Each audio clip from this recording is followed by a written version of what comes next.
and welcome to Vermont Film Essentials. I'm Lincoln L. Hayes. I'm David Metzger. And this is Rachel Riendeau Hayes, my wife. Hello. She's joining us today to talk about one of her favorites, now one of my favorites, Gone with the Wind. Thank you, David, for picking this. As I say every week, thank you for picking this film. It fits in with the theme of September, which is, I'm very glad that you decided to take this route for us for September, first of all. But why don't we start with Rachel and say, when was the first time you saw this? This is one of my mom's favorite movies. So I don't remember how old I was. I want to say I was maybe like 11 or 12, like old enough to kind of watch it because it has some violent points in it and like some mature themes. So I want to say I was like in that pre-adolescent range. So yeah, we watched it and then I just became obsessed with it.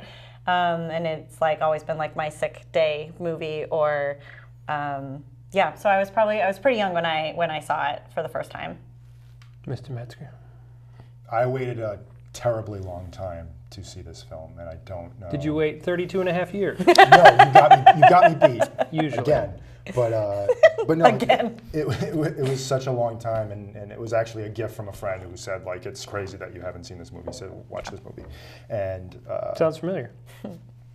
And no, for some reason, like, you know, this along with The Wizard of Oz, Casablanca, and It's a Wonderful Life are like the four films that are like, everyone knows them, everyone knows they're classics, everyone knows they're great. Right. For me, I'm going to make history here. What? Oh, no. I'm going to be the black sheep. I can appreciate the heck out of this movie. But I can't say that I love it. Oh no! What? Really? Oh, I don't know. this There's is a something first. That's gonna be interesting. I'm actually really glad that you're here, Rachel. Okay. Because To be a buffer, so we don't come to blows. you're the referee. Great. But no, like as an actress, like, because I think everyone in retrospect forgets that this is a women's film. Oh, yeah. This is her story. Yeah. This is the Scarlett O'Hara story. Yet, Gable gets top billing. Yes. And people think that it's his story when he's barely in the movie. Oh, he's not in that many scenes. There was one point actually when Lincoln goes, where, like he was kidding, but he was like, well, where's Rhett? Like he was like towards, I think we had started the second half or somewhere around intermission, and I was like, oh, he'll be back, don't worry. But like, it's a good point. He's missing for a good portion of it. And I never noticed until watching it last night that he gets top billing. Right. I didn't notice that until, and I was like, what? Would you two like to know the exact number of days that each actor worked on this film? Please. Vivien Leigh worked on this film for 125 days and was only paid $25,000. And you found out that she had the longest performance of like an Academy Award winner, right? Yes. Yeah. Clark Gable worked 71 days and was paid $120,000. BS. Right. I have issues. As to what you say, Vivien Leigh has the most screen time of any actress to win Best Actress at 2 hours, 23 minutes, and 33 seconds. Almost the whole movie. She's an entire movie If by you herself. just watched her scenes, it would be an entire normal. And even then, you'd be like, there's more than 2 hours. this Vivien Leigh movie's 2.5 hours. Who are these other people clogging it up? Yeah, that's insane. And actually, I also read that before she won the Academy Award, the billing went Gable, a couple others, and then presenting Vivien Leigh. And then once she won the Academy Award, they dropped her presenting, and then she got second billing.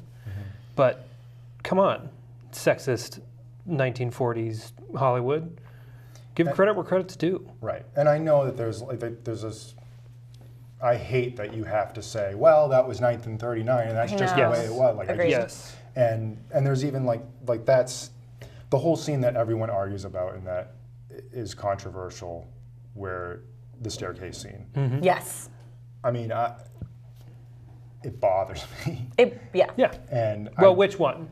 Are you talking about When Rhett he- and her? Yeah. Okay.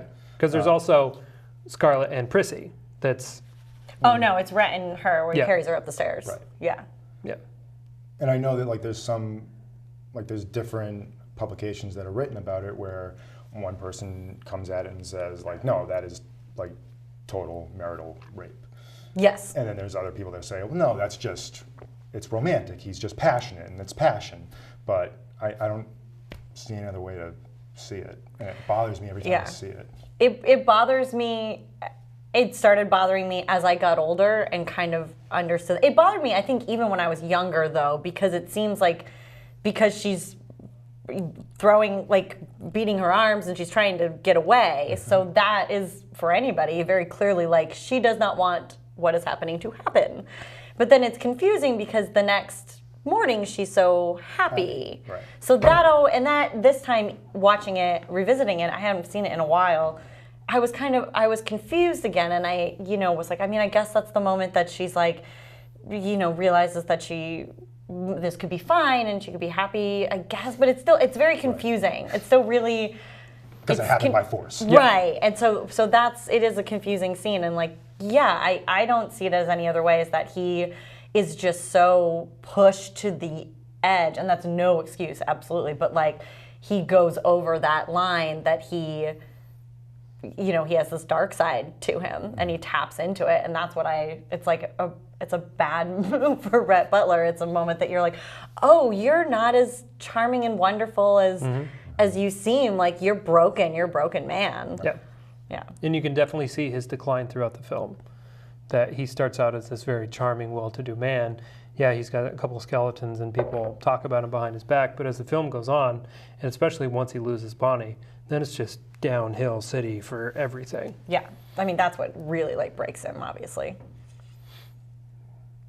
And there's like the fact that it's the Civil War. Mm-hmm. It's from the South's point of view. Mm-hmm. Right. There's a little tinge of racism throughout, and yes, and it's those two things that, looking at it with modern eyes now, is kind of and that's probably the reason why I'm sure if I watched it sooner or grew up with it, I would feel differently or forgive those things more. Right. But and I know upon further watchings, this being my first, those things are going to stand out to me so much more than I'm just going to be like, ooh. Yeah.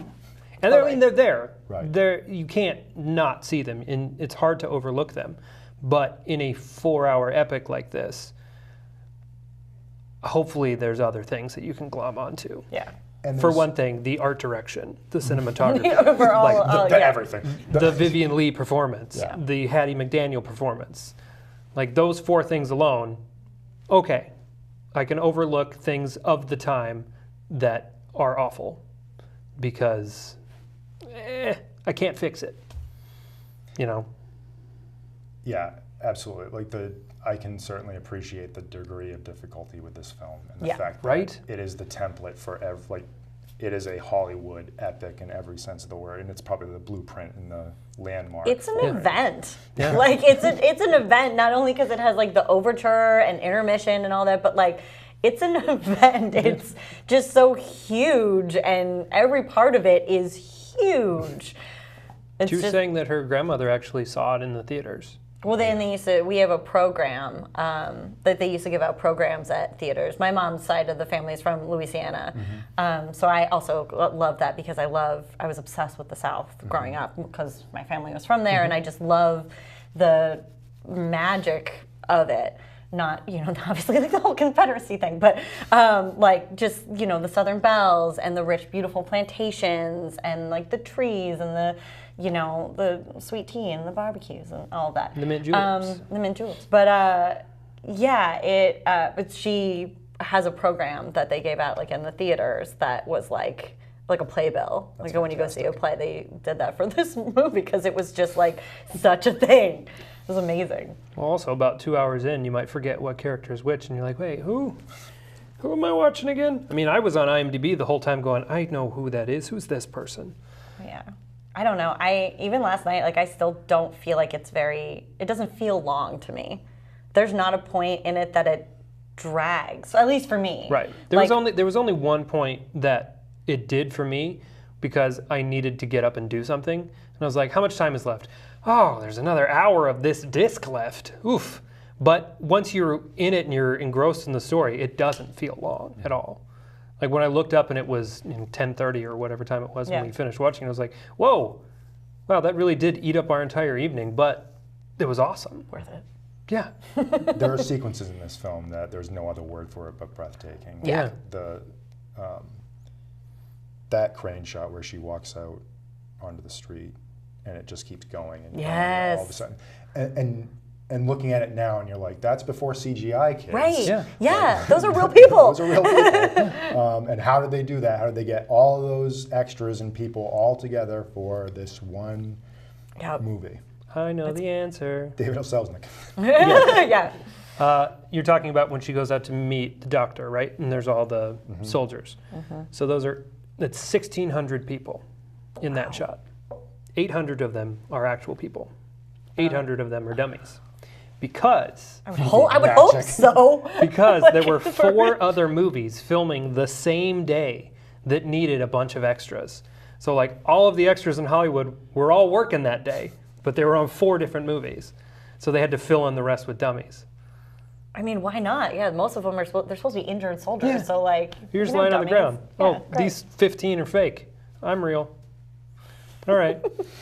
It's so crazy to think about Hollywood at this time because it was such a just a work-a-day thing. Yeah. And everyone was just like, oh, I guess I'm going to go and I'm going to do this movie. Yep. Or I'm going to fire this director and this next director for hire is just going to step in. Yeah. Yeah. This movie had 5 directors. 3. That's what I read. Started with 3 to 5 I mean, and then directors. Selznick also directed too. Selznick isn't credited, but he did some directing as well. There's But a still, lot of that's hands in this insane. movie. Right. There's so many different people involved with this. Yeah, it's nuts to think about. But that was pretty common, like you said, for the time period, is that like something didn't work, fire him, get the next guy. Like, Yeah. We directed half of it. That's fine. Watch the dailies, figure it out. Okay. A huge tonal shift halfway through the film. He actually, so Victor Fleming, who Right. took it over. whose name is almost like on it. on Yeah. it, yeah. I mean, he had like a panic attack midway through because he's just like, this is just This is too much. big. So much. And so I was telling Lincoln before, Yeah. so Victor Fleming, 1939, directs this and The Wizard of Oz. Right. And Same it's like, year. How? How? Right? How do you do 2 that? of my favorite movies of all But time. then, at the Academy Awards, he's like, I'm okay. I made it. I survived. Like, woof. Oh, man. Talk about 2 very different films as well. Right? Sometimes I feel like I'm burning the candle at both ends. And then I remember Victor Fleming directed 2 films in 1939. 2 classic masterpieces. Yeah. Casually. We'll remember that the next time we're shooting our thing. Yeah, exactly. Like, let's not be stressed out. Let's talk about Victor Fleming for a Yeah. second and remember that. That's actually not a bad thing to bring up on That's a set. good- we Be should like, do hey guys, that." today might be a long day. Let's all just remember We're not Victor Fleming. we're We're not not Victor Fleming. And you're welcome for that. Love it. I can't even count how many times watching this I either just said, whoa, or how did they do that? At least 10. And every time she'd be like, "What?" I'm like, "But just look at this shot. Look at the lighting. Look how beautiful this is." They're using rear projection. They're using matte paintings. They're using cranes. They're using incredible sets. And there's only one moment when you're like, "Oh, this is a set," and you like remember it. And it's when she runs out onto the porch and she grabs onto one of the columns, and it goes like this. Which I've never noticed until he pointed that out. He said something like, "We should put that in the ground a little bit better." Oh, And should've. I realized that like she does grab it and she kind of moves with it when she's chasing after Rhett. Because most of the sets didn't have a ceiling. Right. It's just a matte painting forced It's probably on a perspective. sound stage and like, yeah, Yeah. it's so funny. Those compositions, though, my God. Oh yeah. Whatever I may say, I absolutely love this movie, but there's particular shots and particular I mean, you sequences appreciate that- it. Yeah. Absolutely. Yeah. I mean, I'll never go hungry again. Hang that on a wall. Yeah. Yeah, it's so beautiful. And the burning of Atlanta, Yeah. Oh, yeah. and using the fire as the backlight, and Yeah. the carriage going. The shot with when they're out of town and he's like, "You're going to go the rest of the way to Tara," and he hops off the cart and they kiss and they're just in that bright red light. Oh, It's just beautiful. cinematography Yeah, masterpiece. it's gorgeous. And that's why it won 10 Academy Awards. Yeah, as it should. Yeah, for sure. Well deserved. Yeah. Good job. Good job, guys. I didn't realize at this time there was no best costume design. We found that out category. last night. That's weird. Because Lincoln's like, he's reading what they what they won, and he's like, they didn't win best costume. That's so weird. I was like, that's impossible. Like, what else could have possibly been nominated? Right. These costumes are one of my favorite parts of the whole film. I love them. They're so epic. And we found out that the best costume wasn't made until 1949. So it probably goes under like art direction. Right. Which it won. Which And it won. I'm sure anybody that was up against it was like, guys, you saw Gone with the Wind, right? They win. Yeah, it give just to wasn't them now. included yet. It was like art direction, cinematography, sound, screenplays, Actress, supporting actor, actress. like supporting score, and that was kind of really it. Like there really wasn't that many Academy Awards at the time in 1940. Oh, it did win Best Picture color because they still had Yeah, the they designation color of black black and and white, white yeah. color. Yeah. And it 'Cause at was the the time, first yeah. color picture to win. Yeah. Still Isn't that cool? I love facts. I have 3 cards of trivia, so that's all I have to talk about in this movie. Oh, I have all the things to talk. There's what so else can I talk much. about? Please. Oh, I don't know. What else, what do you guys want to talk about? Talk about Scarlett O'Hara. Talk about her character. Talk about her arc from 16-year-old whiny brat to how she ends up in the end of the film. A 20-year-old whiny brat? I could talk about Scarlett O'Hara forever. I love Scarlett O'Hara. I know it's hard to love Scarlett O'Hara, but also easy to love her. And I know that I've read so many good articles like breaking her down as a character because she is the worst. But like she is a survivor and she is selfish and she is spoiled, and yes, she does go from a whiny brat to this strong woman, but everything she does for a purpose, for a greater good, whether it's for herself or for other people. Right. She doesn't want to marry, what's his face, Frank, but she knows, she's like, well, I have to save Tara. I know it's going to break my sister's heart, but I'll do this. Yeah. And so she just does it because she saves Tara and she breaks her sister's heart and marries another man that she doesn't love. And she never, ever like gives up. She doesn't ever give up. She just thinks of like, okay, well, what do I have to do this? And then she does it, even if it's terrible. And that is amazing. And she's a fantastic female character. Probably one of, the first kind of great female characters. Like, Definitely. Yes, there are movies. It's kind of like the beginning of the golden age of movies when they were really starting to like develop characters and stuff. And she's written, I've read the book, like Gone with the Wind, she's from, a character in the book that is also written brilliantly. And yeah, you hate her, but you also love her because like Melanie says, like she is so full of passion and like she's just this little spitfire that like gets what she wants. And she does have a good heart. Like she's good to the people who work for her. She's good for their slaves. She's good to, Tara to save it for everybody else. She, tells her sisters to stop whining when they're picking cotton and stuff because she's like, we have to do this right now. Like, we have to do this. This is what we're doing. Shut up, we're doing it. Yeah. And like, she doesn't want to do that. And she has her moments that I feel like make her so human, where she cries and just says, I just want my mother. I just want to go home. Because like, how many of us when we're sick or we're tired or we're like, I just want my mom. Like, and like, it makes her such a human. Like, she's so flawed. And that's why I love her. And then you have Melanie, who's the complete opposite. And they pair so nicely together. And she's so good.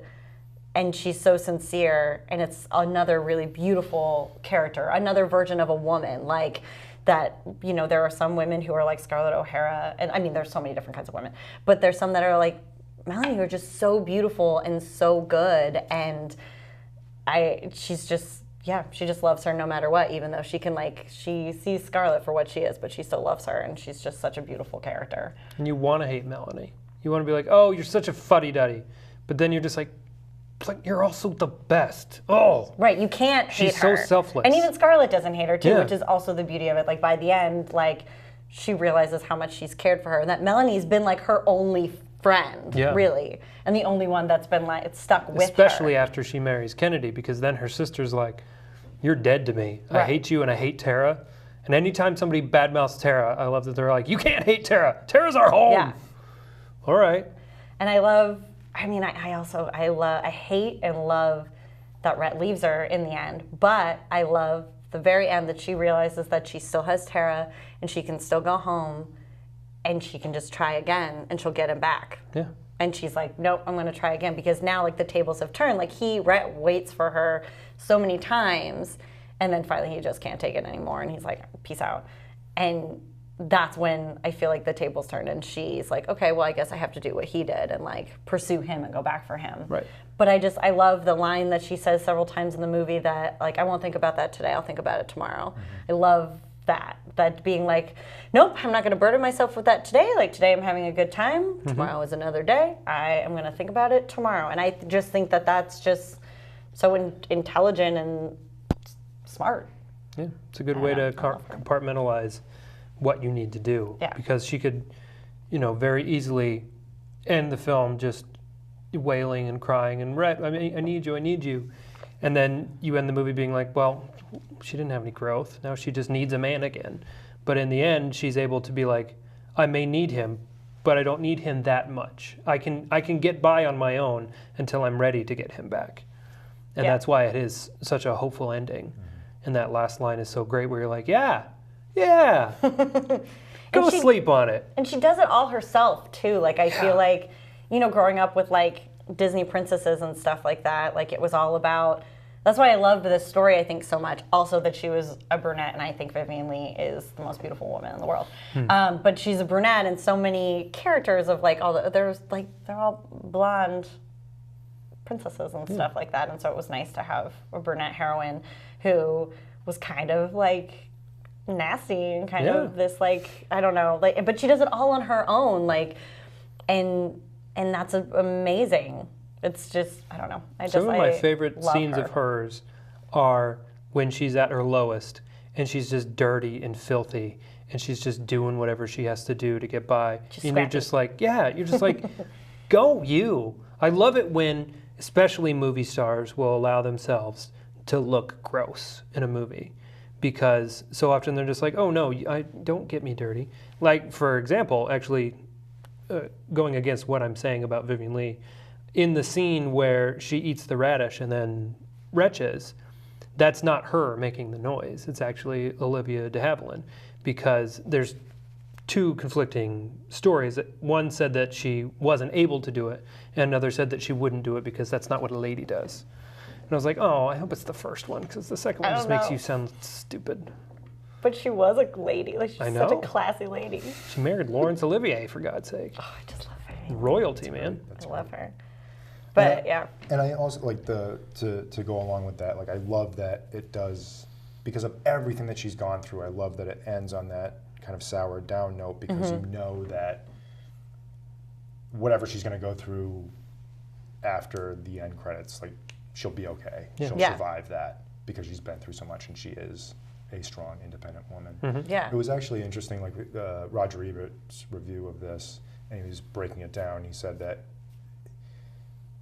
her character actually says more about the 30s female at the time rather than back in the Civil War era, and that the independent woman that was coming out at that time in the 30s, right? The suffragettes and all that's that. what it's really attacking, and that's probably why it meant so much. Yeah, she's tough, and like you were saying before, it really is a woman's movie. Like the scene that sticks out the most to me on watching it this time is the scene where she shoots the Yankee soldier in the face.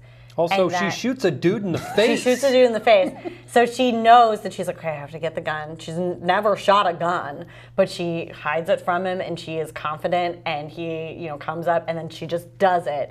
And my favorite part of that scene is that Mellie comes out with a sword and a scabbard. Like, she's like, weak and sick, and she still comes out with a sword and a scabbard to help Scarlett. Like, I'm going to help you, kick this guy out. And it's just, you're like, yes, these women are amazing. And then when she yells out the window, and she's like, everything's cool, like, don't worry about it. And then it's like, we're going to bury this body. You're like, what is happening right now? It's just, awesome because it's these two women that could be perfectly wimpy and fragile and just wear their pretty dresses and they're not. This is what we have to do. Yeah, they know what they have to do, and it's the time in the Civil War that we weren't alive. We don't know how. I was alive. I feel like I'm Kenneth men from get 30 so Rock, much. by the way. Men get so much written in the history books about the actual war, but what about what did the women do? Same with great movies like League of Their Own and stories like League of Their Own come from, because it's those women stood up and they're working. That's what these women had to do too. Yeah. And I just love that scene. I just think, and even more watching it now, I was like, man, that's amazing that she just is nope, don't worry about it. Let's just carry this. Here, have my nightgown. Yeah. Could bandage his head and we'll drag the body out and bury it. What is happening? It's amazing. It's I so love good. that whole part of the film when she has to take over Tara and she's in charge of everything because her father's still there. So it very easily could have been that, he gets over the shock and the trauma of losing his wife and resumes his responsibility as the patriarch of the family and all that stuff. But he never does. That pushes him over the edge and then eventually, drives him to his death. But that would have changed the entire film if all of a sudden it's just oh, Pa's in charge again. I don't have to do all this work anymore. But I also feel even if that concept had been introduced, she'd been no, I got this. When she's running the lumber mill. And Kennedy keeps trying to be oh, what if we do this? She's no, stop it, go home, take your pill, you look sickly. And he's oh, okay. I love her.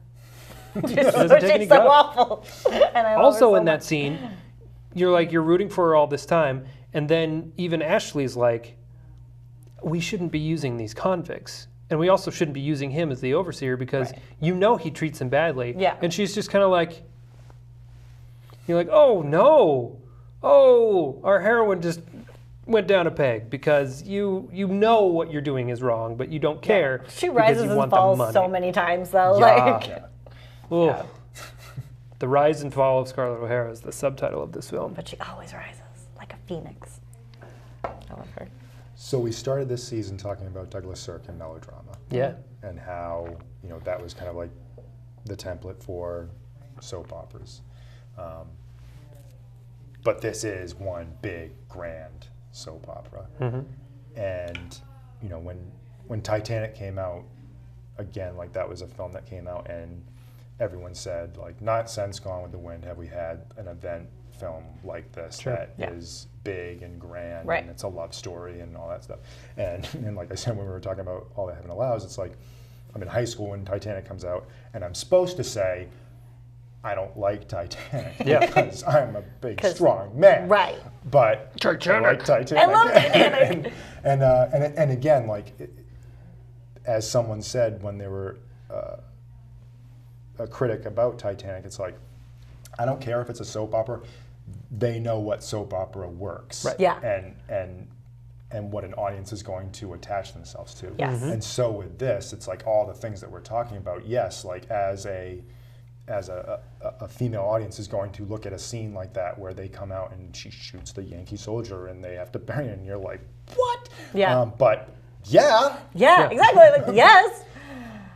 Yeah. I just can't believe that they showed that in 1939. It is a close-up of a man getting shot in the face. Mm-hmm. It sure is. And it's obviously just some kind of something in his face, but something explodes. The camera's right here. Something explodes in his face. And then he falls down and his head is in a puddle of blood. Mm-hmm. And I do think that is, David O. Selznick is this big, Harvey Weinstein before Harvey Weinstein. It's he's the big mogul producer. And he had a vision and he had a desire to tell the biggest stories ever in film. And I think with this movie, it was just this was his passion project. And he's I don't whatever we have to do. This is big. Mm-hmm. This is going to be the biggest thing that is ever created on film. Yeah. And I'm going to be at the helm of it. Mm-hmm. And, it gets away with so many things because it was no, we're this is the line in the sand and we're sticking to our guns. We're going to show a guy getting shot in the face. Yep. He's going to say, I don't give a damn. And I guess there's folklore that they had to pay a certain amount of money. Right, I've heard that too, for him to say that. I also read that it wasn't the first time there was swearing in a film. In America, it was much less so than in Europe, obviously. But back in silent films, they would say hell and damn and all that kind of stuff. But it was silent, so you're not hearing Maybe it. that didn't count. Yeah. That wasn't Hollywood yet. I mean, because you didn't say it. No, it wasn't Hollywood yet. Fake news. Well, it was pre-Hays Code, for sure. Right. Before your family came in. Hays, thank you. Ours has an E. It wasn't us. I want to talk about the costumes more. Because every time Rhett Butler comes on screen, I said, man, that's a dope suit. Every one of them. Well, just when he's on at the end of the staircase and the camera banister? pans Yes. it's like, Jesus, man. So handsome. Yeah. The first shot of him in the movie, I went, oh, I get it. Yeah. I get the Clark Gable attraction. Oh. And why David O. Selznick waited 2 years to just secure. Yeah. He's like, Oh, no, yeah. no one else but Gable. He's perfect. Yeah. He's perfect. He's so perfect. And so good and dashing and awful and No one is perfect in this movie. Right, That's they're all the best thing. people. The only person who is perfect is Millie. Millie, but also Mammy. Because Oh yeah. she's the strong voice of reason. She's amazing. And it's no wonder that she was nominated and won for Best Supporting Actress, because her performance in this film is incredible. Yeah, she's great. So good. And I read that she got a lot of flack from the African American community for playing this role. And they're like, oh, you're just playing into institutional racism. And her response was, I'd rather make $700 a week playing a maid than $7 a week being one. I love her. You're like, That's awesome. yeah, good for you. Yeah, but she's brilliant. Also, she couldn't attend the premiere in Atlanta because it was still segregated. And Rhett Butler almost boycotted, and then she convinced him to go. So he did end up going to the premiere. But how awful is that? She can't even go to the premiere of a film that she's in that she wins an Academy Award for. Yeah, that's pretty awful. Way to go. Racism. Yeah. Adjusted for inflation, as of 2012, this film has made $4,401,358,554.92. It's pretty good. It's not bad. $4 billion in a movie that came out in 1939, 1940. It's crazy. It's an amazing film. And I just want to watch it again. I don't have 4 hours to do so, but we should tell Devin's story about Gone with the Wind. Oh, we should tell Devin's story. So I told Devin at one point that really funny. we were doing Gone with the Wind in this season. And he goes, did I ever tell you about the first time I saw Gone with the Wind? I was like, no. And he's like, all right. So I got it on Netflix. You know, it's 2 discs. In the disc. He got the second disc first. He puts it in. Put it in the second All of a sudden, it's just like, it's going. It's on. He's like, oh, all right, okay. This is crazy. Yeah. He's like, wow, we're really just like into this. I feel like I've missed a bunch, but I think I get it. So it goes and, you know, has the scene and the final scene, I don't give a damn, and tomorrow's another day, and then it's over, and he goes, I thought this was a 4-hour movie. This is like an hour and 45 minutes. The next day, the other disc comes, and he goes, oh, I watched them out of order. I thought he said that he got both, but that he just put the second one in first by mistake. I think that he got the first disc. Regardless, he watched the second half first. Based on the way he reads, I thought you were going to say, like, I started Gone with the Wind, and then I watched, you know, Casablanca, and then I went back. And then watched went back to rest Gone of with it. the Wind. He did tell me that he's recently stopped doing that. He's like, I just couldn't focus. And I was like, no, duh. You're reading 5 books at the same time. Dude, take it easy. Stop making us all look bad. He does make it. He's amazing. Sidebar story, I did that with when we got Twin Peaks. Yeah. Oh, no. And Yeah. for Robin to watch for the first time. Oh, my and, God. And yeah, we started watching the second season by accident on Yeah. Netflix first. And Oh, I'm like, no. this is way different than Well, I started watching Firewalk with Me because I thought that was the first part. Oh, dude. And I was like, I stopped at 20 minutes in and I was like, this doesn't make sense. And she goes, this isn't the right one. I thought you wanted to watch You're this. like, no, we gotta watch this first. And you're like, this doesn't make sense. You just say that anytime you watch Twin Peaks, basically. Yeah. But yes, the costumes are amazing. The dress that she makes out of the curtains is both gorgeous and awful at the same time. That's why Rhett compliments her like he does, because he knows she made it out of a curtain. Like I love their relationship. I feel like I've seen it, but I haven't seen a lot of the Carol Burnett show, but they spoofed it on the Carol Burnett show. They made like a big spoof about it. They made like a little movie or something, I think. I forget what it was called. But the dress still has the curtain rod in it over her shoulders? Yes. Oh, what a smart show. I forget what it's called. I read something about it today because I was looking up. I wanted to find the Scarlett O'Hara article that I had read that like broke her down. I forget what it was called, but yes, it did have the. Yeah, they did like a full-on spoof of the whole sequence, and just everybody looks so great. The uniforms all look great. The farm workers all look like they've lived in those clothes. So often you have period pieces like these from this time period where everything looks too clean and too pressed, and you're like, I don't believe that anyone wore these clothes, but all of this feels real and feels lived in, and it feels hot, and it feels dirty, and it feels like you would imagine the South to be at that time. And just think, like the lavishness of this production and the costumes, the excess of it, and the grandeur of it. Just thank God they had Technicolor and were able to utilize it. So you can really experience like. Because I don't know what you'd be watching if we're watching it in black and white. As much as I love black and white.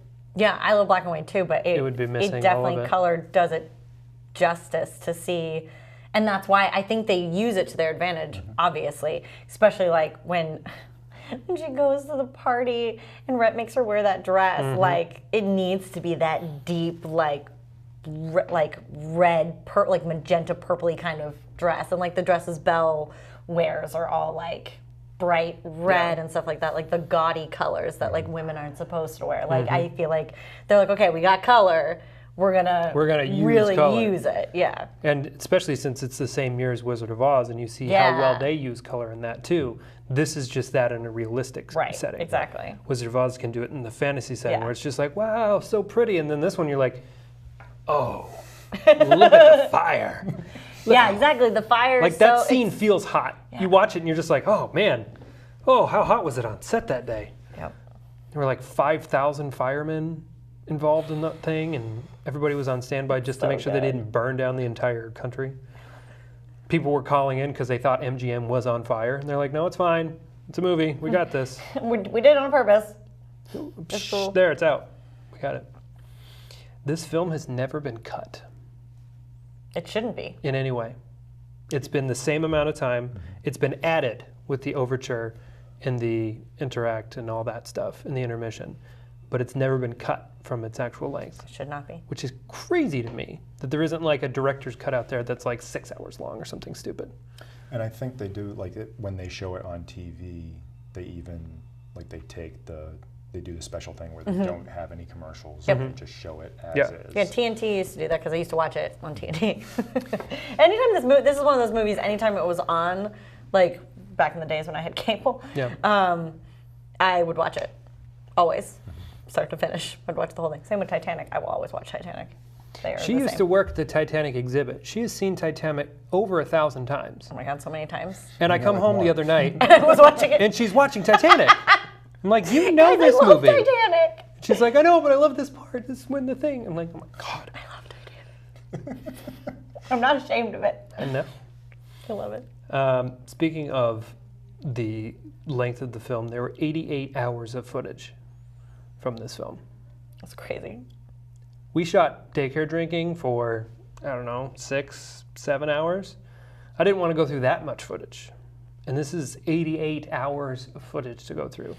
Something like 500,000 feet of film were used for this. And then when they cut it down, it was like 20,000 or something insane. That's so insane. The poor editor is just like, all right, I'll see you in a year. Just lock me in here. I'm in my cave forever. He comes out, he turns into Smeagol. Precious. Yes, Gone with the Wind. Don't cut anything. Vivien Leigh hated kissing Clark Gable, which was a surprise. The more I read about like Clark Gable in this film and around this film, the more I wish he were more just Rhett Butler and not Clark Gable, because he sounds like kind of a dick. She didn't like kissing him because he had such bad breath, which is rumored to be because he had false teeth because he smoked 4 packs a day his whole life.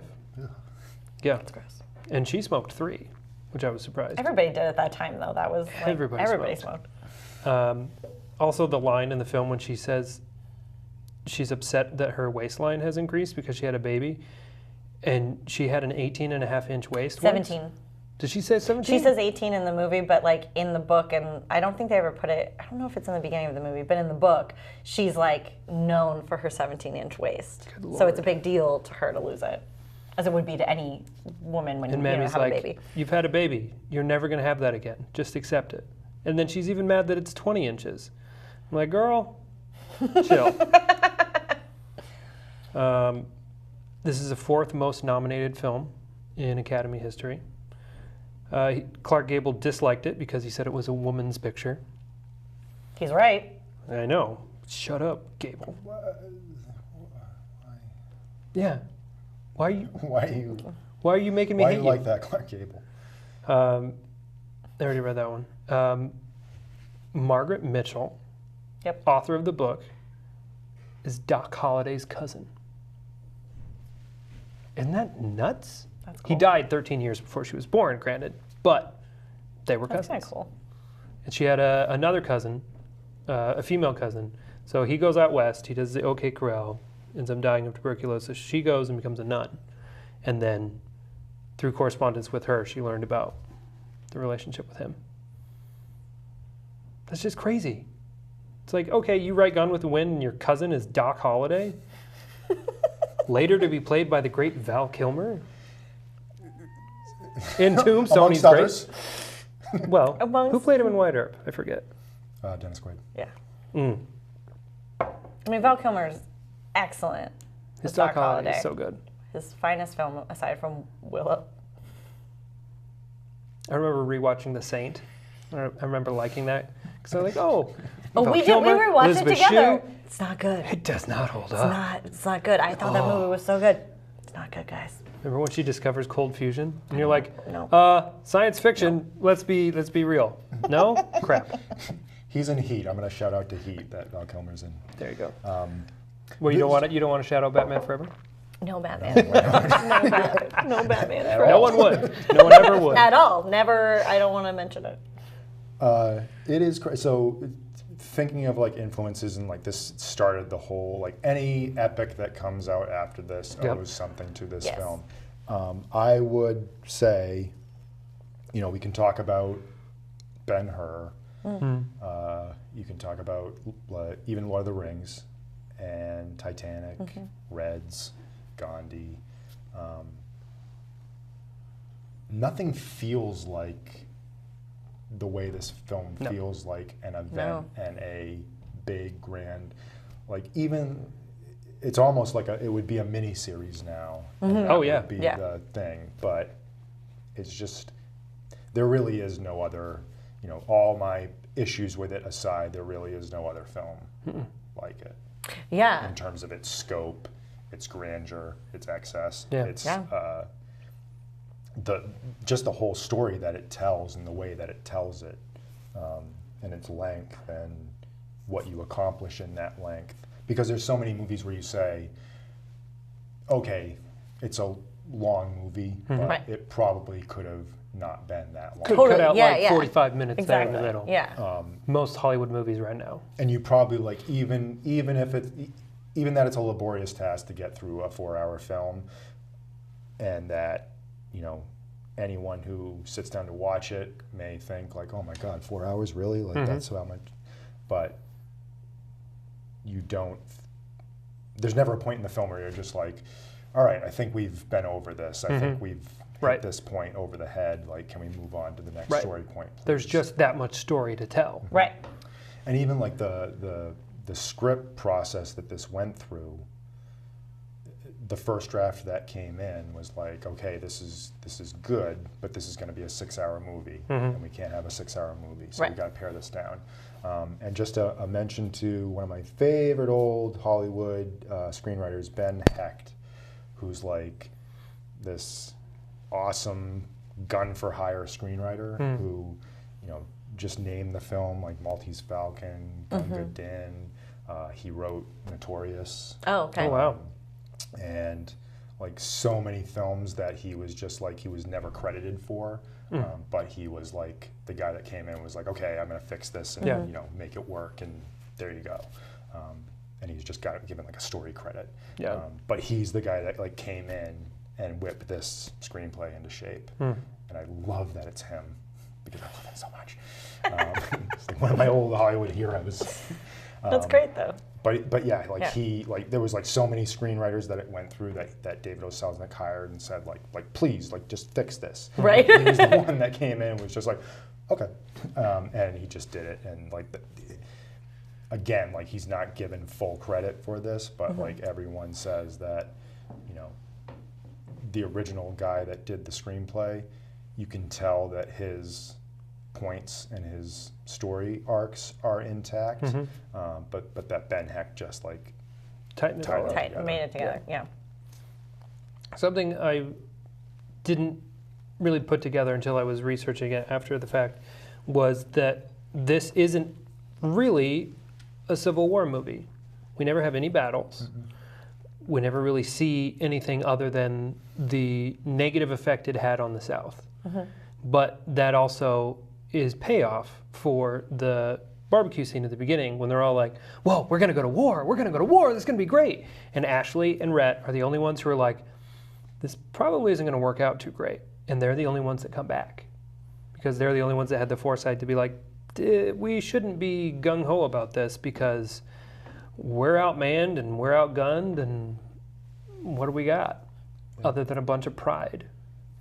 It's not a traditional war film, but it's almost like it's like an inverted war film. Yeah. You see the effects that war has on the things outside of war. Like, Which I guess could be the woman's picture perspective of it, of you're not seeing the war, you're just seeing how they are when they come back. No, I love that. Like I always thought that there was like something to be, like there's a movie to be made, especially now with like modern warfare of like what does your significant other go through when your, you know, husband or whoever goes off to war. Right.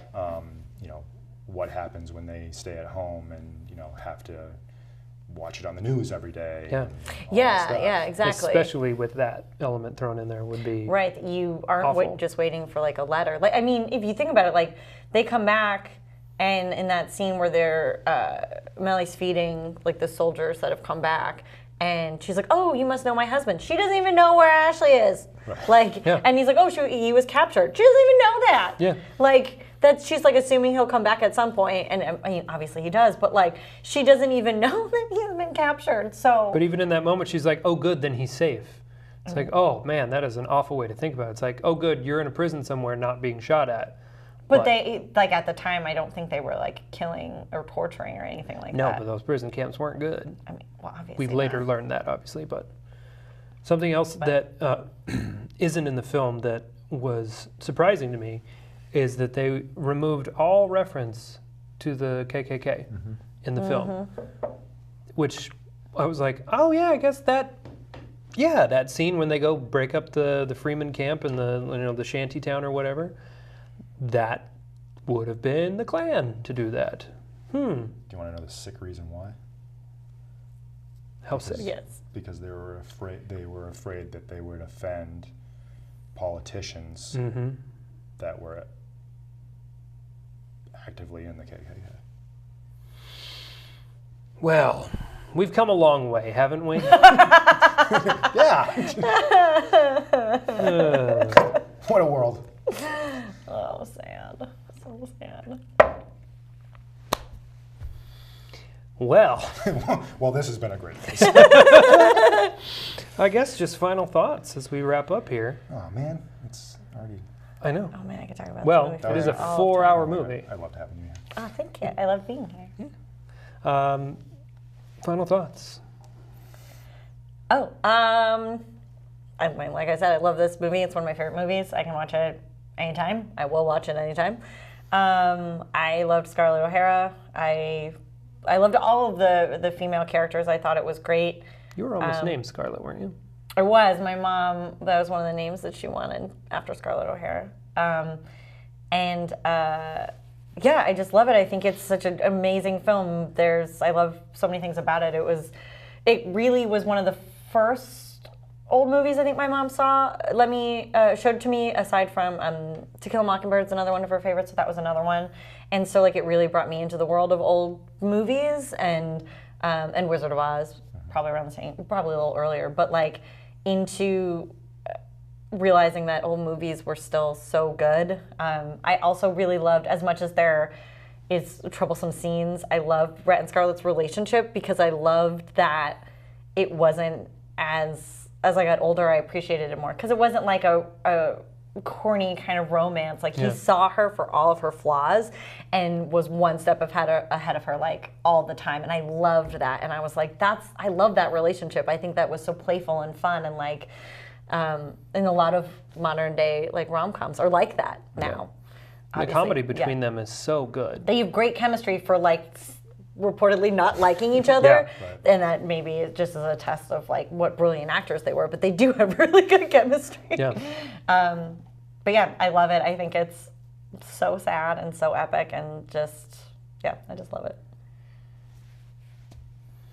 All my issues with it aside, like my appreciation for it is vast, and just hearing you talk about it and talk about her character, because that's what I loved the most. Watching it was being surprised that this is a women's film and she is the center of it, and that is great.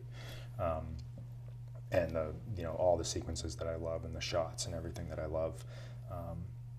So I love that we got to sit down and talk about it because it just makes me want to watch it more and maybe learn to love it. For my first time viewing it, I'm mad that I never had the cable opportunities or the mom who was like, let's watch Gone with the Wind, opportunities to watch this growing up. Being my age and watching it from this perspective, I loved how strong of a character she was. I loved that it is her story and it's her film, and she's in more than half of the movie. She's in more than anybody else. This is Vivien Leigh's tour de force. I thought that it was gorgeous. The technical achievements that they were able to do at that time are just mesmerizing. And we were talking about this, I think, off camera last week, that if you want to be a filmmaker, if you want to get into film, and you question whether or not you should watch old movies, the answer is 100%, because you watch Gone with the Wind and you see the modern equivalent of the techniques that you use.